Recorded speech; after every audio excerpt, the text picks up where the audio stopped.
Have you ever thought about the kinds of questions you ask? And have you ever wondered if you could ask better questions? The kinds of questions that we ask ourselves, for starters, based on the type of questions we ask, helps us gain a better understanding of what we think, how we feel, and in addition to that, the kinds of questions we ask are in our work site with other people can either enhance or detract from those relationships. I think about how I can ask better questions all the time, and the reason for that is because I have worked in the two fields that have been considered to be the most taboo subjects, and they are sex and money.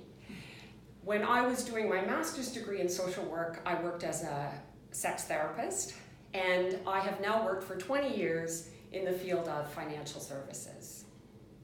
I believe that we need to ask ourselves if we can, in fact, come up with better questions, and here are the reasons why.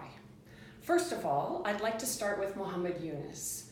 Muhammad Yunus was brave enough to ask a question in a different way. And as a result of reframing that question, he changed the world.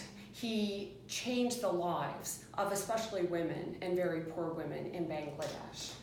So his question was, and how he reframed it was, rather than asking if people are creditworthy, we need to be asking ourselves whether or not if banks are people worthy. Think about that question. He asked whether or not if he said we should not be asking if people are creditworthy, we should be asking whether or not if banks are people worthy.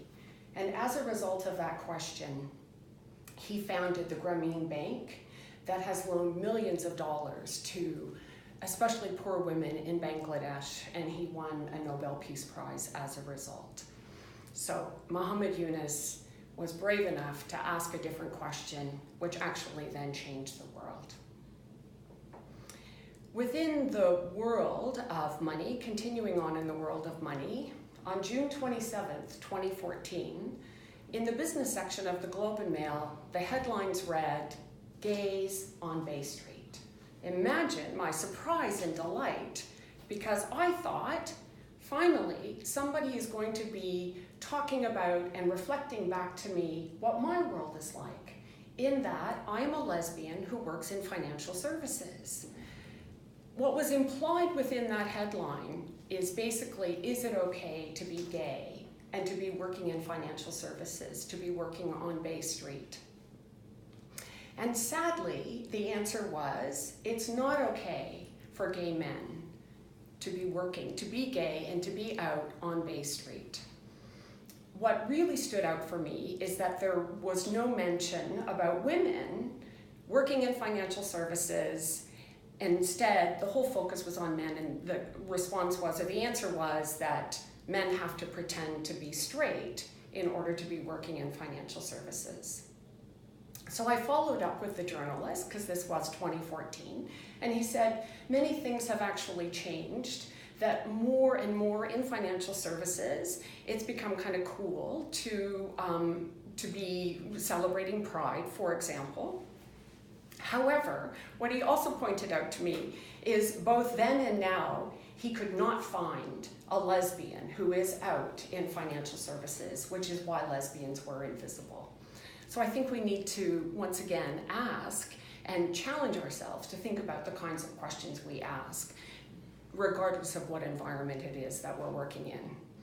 Now, I can guess, because this happens for a lot of people, is the question you may be asking yourself is, why should I care what you do in bed?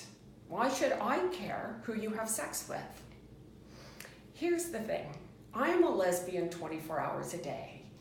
I would invite you to think about this in terms of that when it comes to me using examples from a retirement planning, estate planning, just sharing what I did on the weekend, I have to be very careful if I can mention whether or not, and decide whether or not if I can mention my spouse, given my spouse is a woman.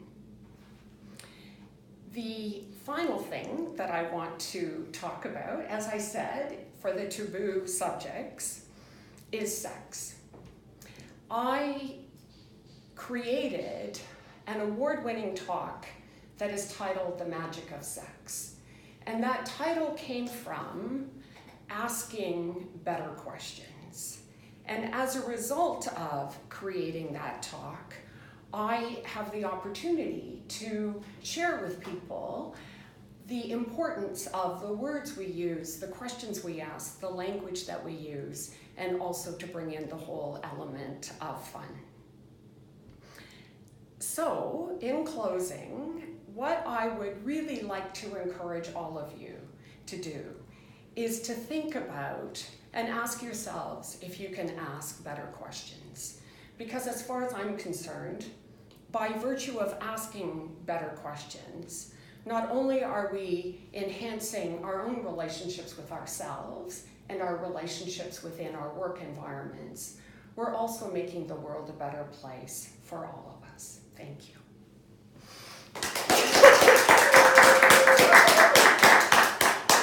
Can you stop that?